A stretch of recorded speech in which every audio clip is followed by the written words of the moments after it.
자, 우리 지난 시간에는 베드로를 통해서 하나님께서 에니아라는 사람과 또 도르가라는 여인을 고쳐주신 그 놀라운 사건들을 우리 지난 시간 그렇게 살펴보았습니다. 그리고 우리 초대교회 성도들은 그렇게 하나님을 정말로 순수하게 믿고 온 마음과 뜻을 다해서 믿었기 때문에 그런 놀라운 역사들이 많이 나타났다는 것을 보면서 우리도 우리 현대 그리스도인들의 믿음이 우리 초대교회 성도들에 비하면은 얼마나 부족한 것인지를 좀 자각하고 또 더 겸손하게 하나님 앞에 나아가기 위해서 애를 쓰자 그렇게 말씀을 나눴습니다. 그리고 사역을 해보면 정말로 하나님께서 개입했다고 밖에는 설명이 안 되는 기적 같은 일들이 지금도 우리 주변에 사역하다 보면 종종 보게 됩니다. 그러니까 지금 뭐 초대교회 때만 그런 역사가 나타나고 지금은 없는 게 아니고 지금 우리의 믿음이 그만큼 예전 같지 못한 거예요. 제가 지난 시간에도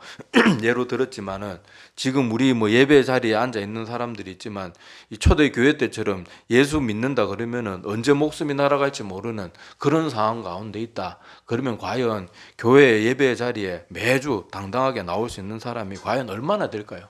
막 1000명, 10,000명 교회 되는 교회에서 만약에 지금도 북한과 같이 교회 가는데 발각되면은 막 망치로 사람을 때려 죽이고 그렇게 중장비로 깔아 죽이는 그런 일들을 우리 주변에서 일어나는 거 우리 두 눈으로 목격했다 그러면 우리가 예배 자리에 나갈 수 있는 사람이 얼마나 될까요?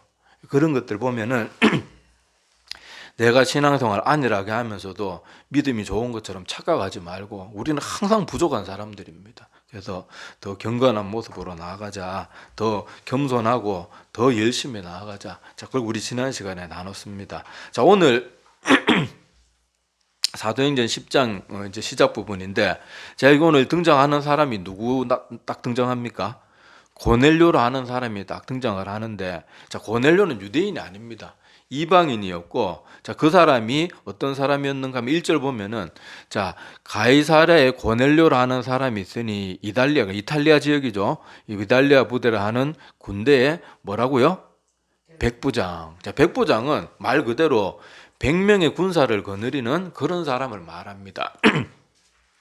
그러니까 지금 이 시대로 말하면은 뭐 저도 뭐 군생활을 해봤지만은 중대 규모가 뭐 부대마다 뭐 좀 크고 작은 차이는 있지만은 대략 중대 규모가 100명 안팎입니다. 좀 중대가 좀 큰 부대도 있는데 큰 부대 정도 되면 200명 가까이 되고 보통 100명에서 뭐 왔다 갔다 하는 그런 게 보통 하나의 중대인데 자 이거 여기 고넬료라는 사람이 그런 중대 규모가 되는 그 군사들을 거느리는 그런 백부장이었어요. 그렇다고 해서 요즘 뭐 우리나라에도 소대장 중대장 출신이다 그러면 누가 알아줍니까? 뭐 대위 정도밖에 안 되는데 그런데 그때 당시 중대장은 지금 그 백부장은 지금하고는 완전히 하늘과 땅 차이예요. 우리 이게 잘 감이 안 오면은 예를 들어서 설명해 보면은 옛날에 우리나라가 일제시대 때 일제치하에 있을 때 일본 순사가 말 타고 칼 하나 차고 지나가도 우리나라 국민들이 눈도 못 마주치고 이렇게 고개 돌리고 그냥 막 아무 잘못한 것도 없는데 괜히 기죽고 그랬거든요. 슬슬슬슬 겁을 내고. 그런데 백부장은 어떤 사람이요? 일개 순사 하나가 아니란 말이에요. 여러분 옛날에 로마 군인들이 얼마나 막강했습니까? 로마 병사가 하나만 지나가도 사람들이 눈 마주치기 싫어했는데 그런 군사들의 100명을 다스리는 사람이니까 지금 이 시대 중대적 뭐 규모가 중대 규모라 그래가지고 우리 지금 시대로 생각하면 안 돼요. 그때 로마 제국이 거느리는 백부장 그것도 피지배 식민 그 나라에 와가지고 다스리고 있는 백부장은요 말 그대로 무소불위의 권력을 가진 사람이었습니다. 아무도 그냥 토도 못 달아요. 그렇게 막강한 권력을 휘두를 수 있는 그런 사람이었음에도 불구하고 자 오늘 고넬료라는 사람은 그 막강한 로마 제국의 백부장임에도 불구하고 자 오늘 그 사람에 대한 묘사를 보니까요. 자 10장 2절 한번 보세요. 사도행전 10장 2절 보면 그는 어떤 사람이라고 되어 있습니까? 경건했다 그렇게 나오고 온 지방과 더불어 하나님을 경외하며 자, 이 사람 분명히 유대인 출신이 아니고 이방인 출신이거든요. 자, 그럼에도 불구하고 이 유대인들이 믿는 하나님에 대한 얘기를 듣고 자기도 믿음을 가졌던 것 같아요. 그래서 하나님을 경외하고 또 하나님을 이 사람은 말로만 경외한 게 아니고 진심으로 경외했기 때문에 삶의 변화된 모습이 나타납니다. 자, 뭘 많이 했다고 나와요? 백성을 많이 그냥 구제가 아니고요. 많이 구제했다고 나옵니다. 자, 그리고 자, 이건 외적인 모습이고요. 내적으로는 또 어떤 삶을 살았어요? 하나님께 항상 뭐 했다고요? 자, 하나님께 가끔 기도 드렸더라. 하나님께 안식일 날 기도 드렸더라. 이게 아니고 항상 기도했대요. 항상. 우리도 성령 충만 받고 은혜 받아 보면 알겠지만은요. 우리가 은혜 충만하면 기도가 계속 나옵니다. 뭐 꼭 무릎 꿇고 막 새벽 기도 자리에 나와가지고 막 그렇게 하는 것만 기도가 아니고 우리가 정말로 은혜 받으면요. 길을 걸어가면서도 기도를 하고 있어요. 하나님 길 가다가 되게 조금 다리 저는 사람이 보이고 그러면 아이고 하나님 저 사람이 한평생 얼마나 힘들었을까요? 하나님께서 저 사람 일반 정상인들보다 훨씬 더 많은 복을 베푸셔가지고 저 사람 남은 여생 정말 행복한 일들 가득하게 해주시고 꼭 하나님 믿고 구원받게 해주세요. 그렇게 기도가 저절로 나오고 또 조만한 꼬마에 손잡고 가는 엄마 아빠 보면은 아이고 저 가정이 하나님 잘 믿고 저렇게 한평생 행복하게 앞으로도 잘 살고 기도가 그냥 저절로 계속 나오는 거예요. 고넬료도 이렇게 하나님을 정말로 이 사람은 말로만 경외한 게 아니고 진심으로 경외했기 때문에 구제 사업도 그냥 남에게 보이기 위해서 그냥 뭐 우리나라도 보면 대기업들도 뭐 연말에 되면은 뭐 이렇게 선거할 때 이렇게 막 이렇게 뭐 하나 떠들고 꼭 그런 거 하잖아요. 자, 그런 식으로 구제한 게 아니고 일상 가운데서도 구제를 많이 했다고 나와요. 많이 했다고 나오고 기도도 가끔씩 뭐 일주일에 뭐 예배 드릴 때 한 번이 아니고 항상 기도를 열심히 했다고 그렇게 묘사하고 있습니다. 자, 그래서 자, 이렇게 평소와 같이 기도하고 있는데 3절에 보니까 하루는 제 90쯤 되어서 자, 그렇게 나와 있는데 자, 이날도 90쯤 그렇게 기도하는 시간에 기도를 하고 있었는데 자, 이때 주님께서 주의 사자를 보내가지고 이 고넬료를 만나 주시는 장면이 나옵니다. 자, 그래서 뭐라고 말하는가 하면요. 자, 환상 중에 밝히 보면 하나님의 사자가 들어와 이르되 고넬료야 부르고 나서 자, 4절에 고넬료가 딱 쳐다보니까 자, 뭐라고 말하는가 하면은 자, 두려워 이르되 주여 무슨 일이니까 이렇게 되물으니까 천사가 이르되 내 뭐가 하나님 앞에 상달됐대요? 내 기도와 구제가 하나님 앞에 상달되어 뭐 하신 바가 되었다고요? 기억하신 바가 되었다. 자, 그러니까 이 고넬료는 항상 기도하는 그런 삶을 살았고 오늘도 평소처럼 그렇게 기도하고 있었는데 그 기도하는 중에 하나님께서 이 고넬료의 모습이 얼마나 사랑스러워 보였는지 모르는가 봐요. 그래서 천사까지 그렇게 환상으로 보내주시고 또 환상도 아주 또렷한 환상을 보내가지고 자, 여기 보니까 환상 중에 그냥 봄에도 아니고 밝히 봄에 그렇게 표현이 되어 있습니다. 그러니까 하나님께서 이 사람이 기도하는 가운데 딱 사로잡으셔가지고 이 천사를 보내주셔서 내 기도와 구제가 하나님 앞에 상달되었다. 그것을 이렇게 아르켜주는 그런 장면이 나옵니다. 자, 그래서 고넬료의 삶의 모습을 가만히 보면요, 외적인 삶과 영적인 삶이 일치하는 삶을 가져가는 거예요. 제 지난 시간뿐만 아니라 제가 늘 평소에도 말하지만은요, 우리 현대인들처럼 말로만 하는 그런 믿음으로는 구원에 이르지 못합니다. 성경에는요, 항상 참된 믿음은 참된 삶이 따라오는 거예요. 오늘 고넬료도 보세요. 하나님을 경외하니까 당연히 뭐가 따라와요? 백성들을, 자기가 다스리는 그 지역의 백성들을 사랑하고 사랑할 뿐만 아니라 진심으로 사랑하니까 구제하고, 다른 사람들 권력이 있다고 막 피지배 백청들은 막 그렇게 억압하고 막 돈 뜯어내고 이러는데 이 고넬료는 달랐단 말이에요. 빌라도도 보세요. 빌라도도 보면은 성경에도 기록되어 있고 역사 속에서도 기록되어 있지만은요, 유대인들이 말 잘 안 듣고 그러면은 군사들 동원해서 아무 죄도 없는 일반 백성들을 막 학살하고 그랬습니다. 그들은 그런 사람과 얼마나 정반대의 모습을 보이잖아요. 사람들을 사랑하고 구제하고 또 영적인 삶에서는 기도를 항상 기도하는, 일상 가운데서도 늘 끊임없이 하나님 앞에 기도하는 그런 모습으로 살아갔다는 것을 오늘 말씀 속에서 확인할 수가 있습니다. 자, 그래서 오늘 고넬료의 이야기를 통하여서 우리가 고넬료의 그런 외적인 모습 먼저 등장하는 그러니까 열심히 구제했던 그 모습과 또 뒤에 기도 열심히 했다 하는 그 내용을 통해서 우리가 두 가지 큰 덩어리를 가지고 그렇게 한번 먼저 교훈들을 한번 살펴보려고 합니다. 자, 2절에 나오는 것처럼 먼저 언급되는 것이 하나님을 경외해서 백성을 많이 구제했다. 자, 이렇게 오늘 본문 말씀에 나옵니다. 그래서 고넬료는 자기가 가진 권력과 힘이 피지배 민족, 그러니까 뭐 우리나라 일제시대로 생각하면은 그때 당시 일본 군사 100명을 거느릴 수 있는 사람이 우리 마을에 있다 그러면 얼마나 우리 조선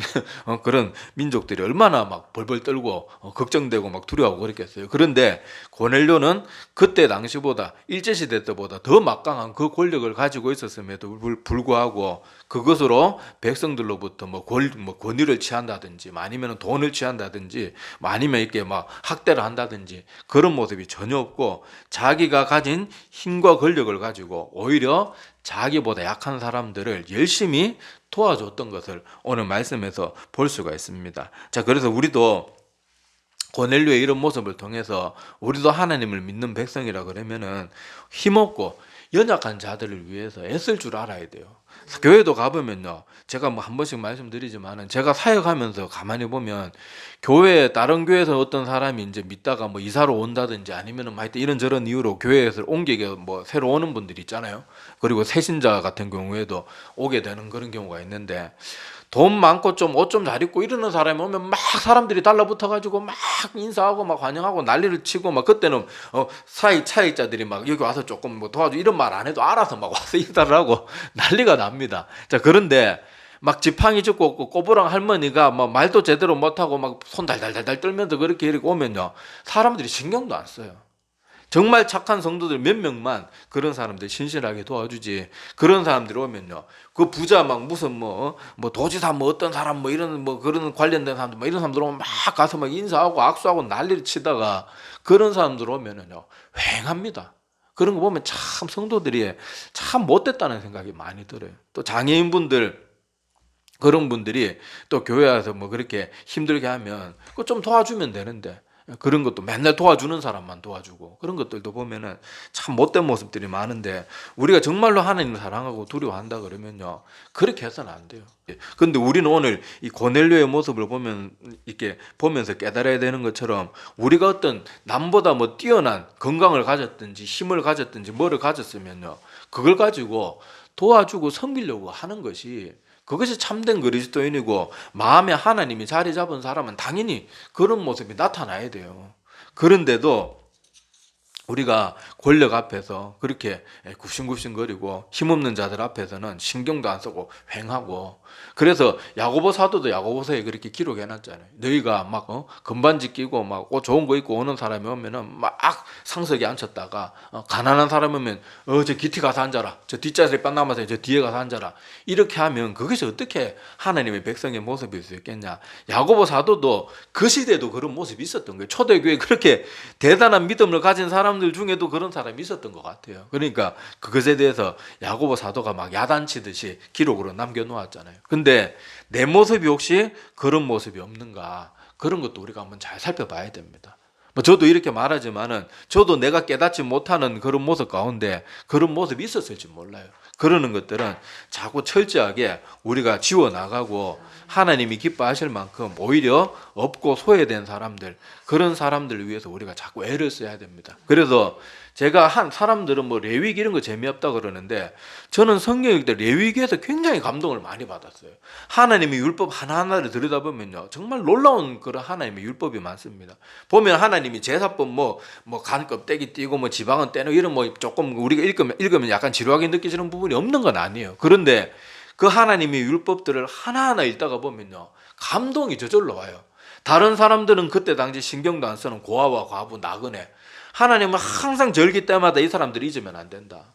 잊으면 안 된다. 매번 그 사람도 언급해요. 너희가 무슨 절기가 있을 때 고아와 과부와 나그네 꼭 챙겨라. 그리고 레위인들은 그 자기 토지 같은 게 없었잖아요. 하나님이 자기 그 소유기 때문에 레위인들은 다른 지파들처럼 땅을 넉넉하게 분배를 받지를 못했어요. 그러니까 레위인들 챙기고 뭐 그렇게 하면서 항상 하나님께서는 소외된 사람들을 아주 글로 딱 나중에 그 부분은 잘 기억 안 나는데 이런 말 못하도록 율법의 문서로 딱 남겨가지고 항상 고아와 과부, 나그네, 레위인들, 가난한 사람들 이런 사람들 항상 챙기는 모습이요 매번 등장합니다. 레위기에 참 많이 등장해요. 그런 것들을 보면 하나님께서는 그 엄청난 이 천지 만물 전지전능한 하나님이시잖아요. 그럼에도 불구하고 그 소외된 사람들을 향한 하나님의 마음이 그 율법서에 아주 고스란히 잘 드러납니다. 우리가 이런 것을 본다 그러면 내 안에 하나님이 계신다 그러는데,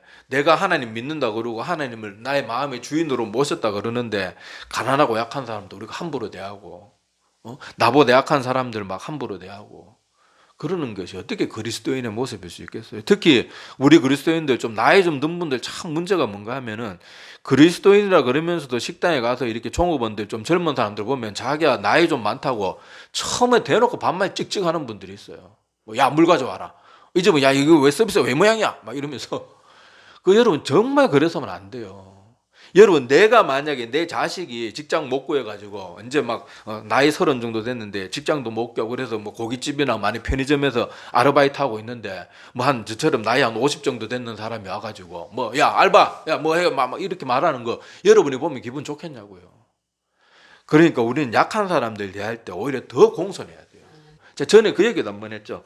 우리 제가 예전에 섬기던 교회에서 그 전도팀이 막 이렇게 술 담배 막 열심히 하고 조금 동네에서 약간 논팽이 같은 어른분을 하나 겨우 전도를 했어요. 막 이렇게 살살 막 이렇게 막 이렇게 젊은 집사님들이 막 애를 써가지고 교회 나왔는데, 그분이 예배 한번 드리고 교회 나오니까 목사님 말씀이 좋고 좋다 하면서 계속 나오려고 하는 거예요.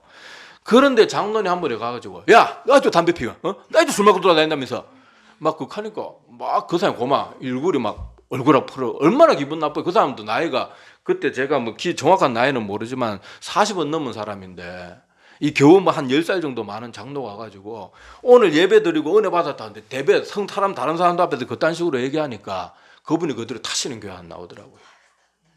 이런 일들이 보면 교회에서 참 많이 일어납니다. 많은 사람들이 그 사람 하나 전도하려고 그렇게 몇 달씩 고생하고 막 그렇게 막 돈 써가면서 애쓰고 시간 써가면서 그렇게 했는데, 그 약한 사람 함부로 대하는 그 사람 하나 때문에요. 그 영혼이 잃어버린 바 되는 거예요. 나중에 이 사람 그런 장로님 나중에 하나님 앞에 가서 뭐라 그럴 거냐고요. 내가 그분 생각하면 아직도 마음이 아파요. 아직도 마음이 아파요.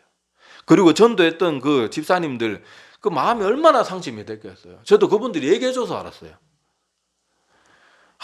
지금도 그 얘기 들으면 막 화가 납니다. 아니 막 잘해줘도 지금 못 살할 판인데 아유 참 하도 어이가 없어 웃음이 나오는데, 자 그렇거든요. 자 지금 우리 주변에 일어나고 있는 일들도 보세요. 지금 소위 권력을 가졌다는 사람들 때문에 온 세상이 얼마나 힘듭니까?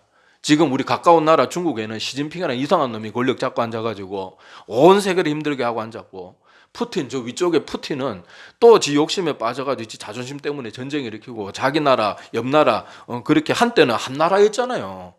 그런데도 전쟁 일으켜가지고 그 젊은이들이 막 수만 명씩 죽어나가고 있는데, 자기 자존심하고 욕심 때문에 그 버리지 못하고 앉아있고, 저 미국에 우리나라 전 세계에서 가장 선진국이라는 미국 미합중국 대통령이 트럼프라는 이상한 사람이 또 뽑혀가지고 엉뚱한 소리 자꾸 하고 관세 이런 거 덜며가지고 온 세계 경제가 지금 막 엉망진창이 되잖아요. 그뿐만 아닙니까? 우리나라 보세요. 우리나라 여당이나 야당이나 올바른 정치인들 과연 몇이나 있습니까? 그나마 옳은 소리 하는 사람 손에 꽂아도 제가 볼 때 한 3명 정도 되나? 다 지 권력이면 나라 팔아먹어도 상관없고요. 계엄해서 이 나라가 막 군인들의 우리 대한민국 국군이 국민들 다 잡아 죽여도 자기들 권력만 찾으면 상관없는 사람들도 있고요. 그리고 그런 사람들 그렇게 스스로 꼬꾸라지니까 그거 보고 좋아하고, 여당이나 야당이나 정치인들은요, 말은 우리 국민 섬기겠습니다. 말은 하지만요, 그 사람들은 전혀 섬기는 사람들이 아닙니다. 선거 때도 보면 맨날 재래시장 돌아다니면서 뭐 떡볶이 오뎅 먹으면서 제가 막 어르신들 위해 가지고 내가 어떻게 하겠습니다. 그리고 딱 선거 끝나면요, 재래시장 가지도 않고 뭐 버스 멸만주도 모르고 뭐 그래 살잖아요. 그게 무슨 권력을 참 자기가 가진 권력으로 백성을 섬기는 사람들의 모습입니까? 전혀 그런 모습이 아니죠. 제가 예로 세종대왕 얘기를 하나 잠깐 해드릴게요. 우리 세종대왕 그러면요, 뭐 훈민정음, 그러니까 한글 창제 때문에 우리 세종대왕 뭐 이렇게 세종대왕 그러지만은요, 세종대왕의 일화를 쭉 여러분들이 한번 잘 몰랐던 분들은 세종대왕 일화를 이렇게 요새 뭐 인터넷 잘 돼 있잖아요. 가서 한번 쳐보세요. 놀라운 이야기들이 정말로 많습니다. 세종대왕은 자기 아버지였던 이방원이 그냥 조금이라도 권력에 방해가 되는 사람은 그냥 다 죽여버렸잖아요. 다 정리해버렸잖아요. 그래서 사실 세종대왕이 마음만 먹으면 얼마든지 폭군으로 살 수 있었어요. 아무도 견제 세력이, 자기 아버지 이방원이 그냥 싹 다 죽여버리고 다 정리해버렸거든요. 그냥 피해 정치를 했잖아요. 조선시대 이방원 그러면 사람들이 그냥 벌벌벌벌 떨고 아무것도 못했습니다. 그런데 그 세종이 왕이 되어서 얼마든지 자기가 그 가진 뒷배경을 가지고 얼마든지 폭군으로도 살 수 있었는데 세종대왕은 전혀 그렇게 살지 않았어요. 세종대왕은 왕이 되고 나서 얼마 지나지 않아도 조선에 기근이 긴 시간 그렇게 계속됐습니다. 그러니까 경회로 동쪽에 이 2칸짜리 초라한 초가집을 짓고요. 거기서 2년 넘게 거기서 살았습니다. 왜요? 백성들이 굶고 있는데 내가 어떻게 저 안락한 궁에서 나 혼자 그렇게 살 수 있나. 그래서 심지어 이불도 못 깔게 했대요. 그래가지고 아무리 그래도 왕인데 이불도 못 깔게 하니까 신하들이 몰래 가가지고 그 집에다가 집단을 방에다가 한 것 두 마리 깔아놨대요. 그런데 하루는 또 왕이 와서 딱 업무를 마치고 와가지고 딱 가보니까 지푸라기가 막 푹신푹신하게 깔려 있는 거예요. 그러니까 불러가지고 호통을 쳤대요. 그러면서 흙바닥 같은 거 맨바닥에서 2년 넘게 그렇게 살았다고 합니다. 그리고 600년 전이잖아요. 대략 600년 전에 그 왕이 어떤 또 복지 정책들을 마련했는가 하면요. 여러분들 지금 들으면 지금 이 시대보다 복지를 더 잘해놨어요. 자, 장애인들을 위해서 관직을 마련했고, 옛날에는 뭐 우리 성경에도 보면 알 수 있듯이 옛날엔 장애인들을 굉장히 사람들이 멸시했습니다. 막 재수 없고 저주받은 사람 막 이런 취급을 했는데, 여러분 알다시피 세종대왕은 오히려 그런 사람들을 관직을 등용할 수 있도록 길을 열어줬고요. 우리 잘 아는 장영실 알죠? 장영실, 세종대왕 때. 장영실이 원래 출신이 뭡니까? 양반 출신이 아니에요. 천민 출신이거든요. 노비 출신이거든요. 그런데도 세종대왕은 장영실이 가진 능력만 보고 그렇게 가까이 하면서 그렇게 키워줬더니 훌륭한 발명품 많이 발명하고 그렇게 했잖아요. 그리고 또 세종대왕 때 노인들, 나이가 많은 노인에게는요, 지금 이 시대 노인 돌보미들 있잖아요. 그런 돌보미처럼 사람들 한 명씩 붙여줬어요. 제도적으로 붙여줬고, 또 여러분 옛날에는 뭐 보릿고개 때문에 사람들 많이 죽고 뭐 부모들이 죽고 그래서 버려진 아이들이 참 많았거든요. 그래서 버려진 아이들이 어디서 가서 먹겠어요? 먹을 게 어디 있겠어요? 그래서 세종대왕이 이 아이들에게 먹을 것을 넉넉히 공급하라고 그렇게 지시를 할 뿐만 아니라 관청까지 만들어, 얘들을 전담하는 관청까지 만들어 가지고 아이들을 돌봤고요. 우리 옛날에 뭐 드라마 허중 같은 거 보면은 의녀들 막 나오잖아요. 원래 의녀라는 건 존재하지 않는 그런 거였는데 세종대왕 때, 여러분 알다시피 옛날에 남존여비잖아요. 여자들은 이렇게 별로 인간 취급도 못 받고, 더구나 병이 걸렸을 때 옛날에 어떻게 진찰했습니까? 청진기로 진찰하는 게 아니고 어떻게 진찰했어요? 와가지고 이렇게 사람들이 맥을 짚어보는데, 옛날에는 또 막 남녀 구별이 또 엄해가지고 여인들 같은 경우에 또 부인병 이런 거 걸리면요, 어떻게 하지를 못하는 거예요. 그리고 그냥 일반적인 병이 걸려도 손을 내밀어야 되는데 그걸 잘 못하는 사람들이 많았단 말이에요. 그러니까 병이 걸려도 남자들만큼 제대로 치료도 못 받고 죽는 사람들이 너무 많은 걸 보고 세종대왕이 너무 마음이 아팠던 거예요. 그래서 의녀 제도로 만들어가지고 이렇게 지금으로 말하면 간호사죠. 그래서 간호사들한테 이 의술을 가르쳐서 그렇게 여인들을 도맡아서 그렇게 돌볼 수 있도록 그렇게 의녀 제도를 만든 것도 세종대왕이라고 합니다. 자, 그리고 관비, 그러니까 관청에서 거하는 그 다스리는 그러니까 노비들, 관비들이 있었는데, 관비들을 여러분 조선시대 노비는 제일 하층민 중에서 제일 하층민이잖아요. 그죠? 자, 그런 노비들을 위해서 얼마나 파격적인 제도를 마련했는가 하면요, 육아휴직을 줬는데 출산 전 30일. 그러니까 이제 뭐 산딸이 다가오고 이제 출산일이 다가오면요, 한 달 전부터 쉴 수 있게 해줬어요. 이게 말이 됩니까? 요즘도 그렇게 안 하잖아요. 그리고 애를 놓고 나서는 무려 100일 휴가를 줬어요. 그걸 제도적으로 그렇게 딱 못 박아서 만들어 버렸어요. 그리고 그때 당시 뭐 지금처럼 의료시설이 좋지도 않으니까 뭐 휴가 많이 준다 그래도 이 여자가 몸이 상태가 안 좋으면은 그렇게 애기 젖도 잘 안 나오고 그러잖아요. 그러니까 남편에게도 30일 휴가를 줬습니다. 지금 우리나라나 미국도 이런 식으로 복지가 안 돼 있어요. 이게 조선시대 복지라는 게 여러분 믿어집니까? 세종대왕 그렇게 연약한 사람들, 없는 사람들을 매일, 여러분 초가집에서 2년 넘게 왕이 살았다는 거, 아니 사실 거기 안 살고도 그렇게 하면 제도만 잘해도 되는데 그 고통을 나누고 싶어가지고 왕이라는 사람이 2년 넘게 그 초가집에서 지푸라기도 푹신하게 못 갈게 하고 그렇게 살면서 이런 제도를, 여러분 그때 당시 노비에게 출산 전 30일, 출산 후 100일, 남편에게는 30일. 요즘에도 이렇게 회사 휴가 안 줍니다. 안 줘요. 그래가지고 사대부들이 배알이 뒤틀려가지고 세종대왕한테 따졌습니다. 아니 우리한테도 그렇게 안 해주면서 노비들 따위한테 막 그렇게 하는 게 맞냐고 막 그렇게 하니까 세종대왕이 뭐라고 딱 일갈을 했는가 하면, 그대들의 집에는 그대를 대신해서 부인을 돌봐줄 사람들이 많지 않은가, 딱 일갈하고 끝냈답니다. 그러니까 지들은 막 노비들이 얼마나 많습니까, 옛날에 사대부들. 그 지들 입장은 생각 안 하고 세종대왕이 그 천한 사람들, 그렇게 돌볼 사람 없는 그런 사람들을 위해서 이렇게 복지 정책 좀 해줬다고, 그게 또 배알이 뒤틀린 게요. 이 보세요. 어떤 세종대왕 같이 올바른 사람은요, 자기가 가진 권력으로 약자들을 돌보는데 이 인간들은 그게 배알이 뒤틀려가지고 감히 세종대왕한테, 이방원 같으면은 입도 뻥끗 못했을 텐데 세종대왕이 마음이 착하고 그러니까 막 따지는 거예요. 어디 감히 따집니까, 왕한테. 그러니까 또 이 머리가 잘 돌아가는 똑똑한 세종대왕은 딱 일갈하니까 변명거리가 더 이상 없잖아요. 자, 그렇게 했다고 합니다. 그리고 나이 80이 되면요, 나라에서 베푸는 양노연이라는 걸 만들어 가지고 지금 회갑 잔치 비슷하게 하여튼 노인들을 위한 잔치를 그렇게 매 그렇게 베풀어 가지고요, 이때는 뭐 노비고 천민이고 막 따지지 않고 나이 80이 넘은 노인은 다 불러 가지고요, 그렇게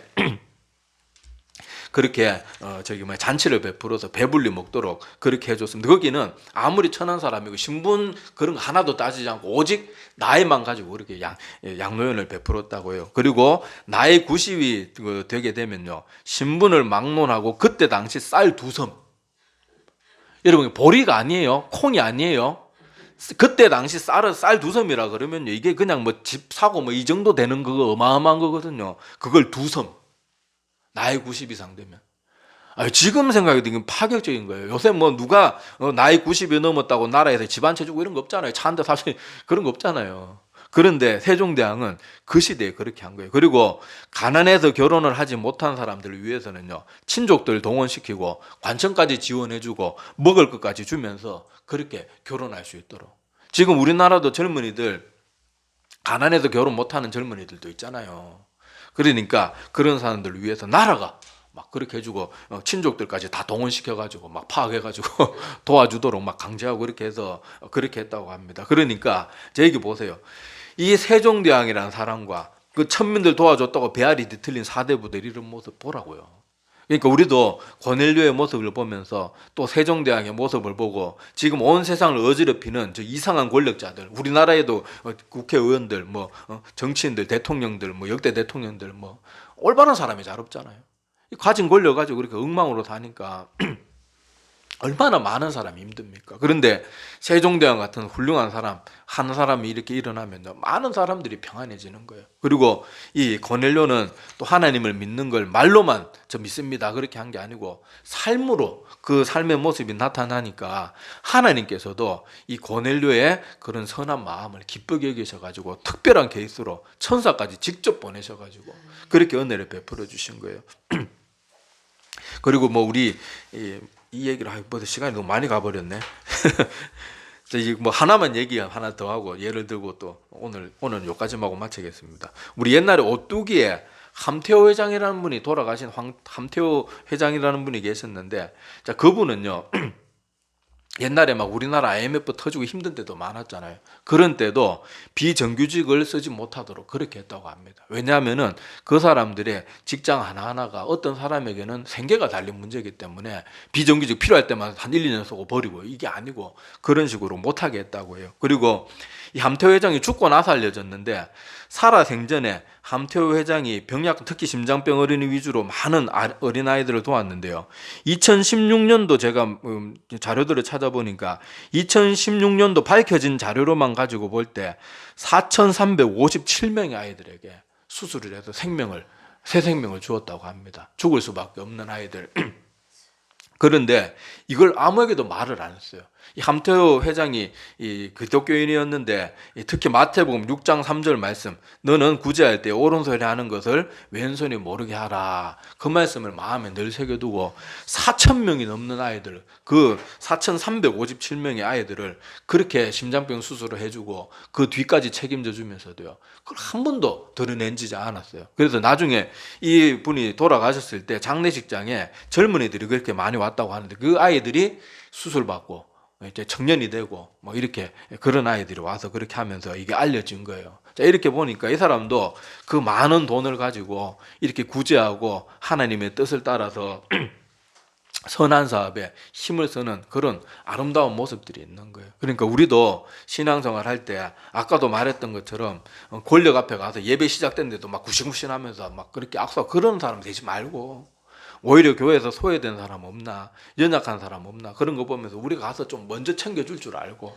하나님도 간복할 만큼 좀 그렇게 할 수 있는 그런 우리 그리스도인들이 좀 다 되었으면 좋겠습니다. 그리고 저도 나도 모르게 아직도 고쳐지지 않는 그런 모습들이 되면 저도 좀 변화되기를 바라고, 그래서 우리도 기도하는 중에 하나님께서 천사를 보내가지고 야 누구야 홍길동아, 네가 네 기도와 구제가 하나님 앞에 상달되었다, 이런 말 들으면 얼마나 우리가 눈 감기 전까지 얼마나 그게 우리의 자랑이고 행복한 그런 그게 되겠습니까? 그래서 우리도 이렇게 하나님께서 기뻐하시는 말과 삶이 함께 가는 그런 우리 믿음의 사람들이 다 되기를 바랍니다. 우리 다음 시간에는 또 영적으로 기도 열심히 했던 또 그 모습을 또 계속해서 살펴보겠습니다. 기도드릴게요.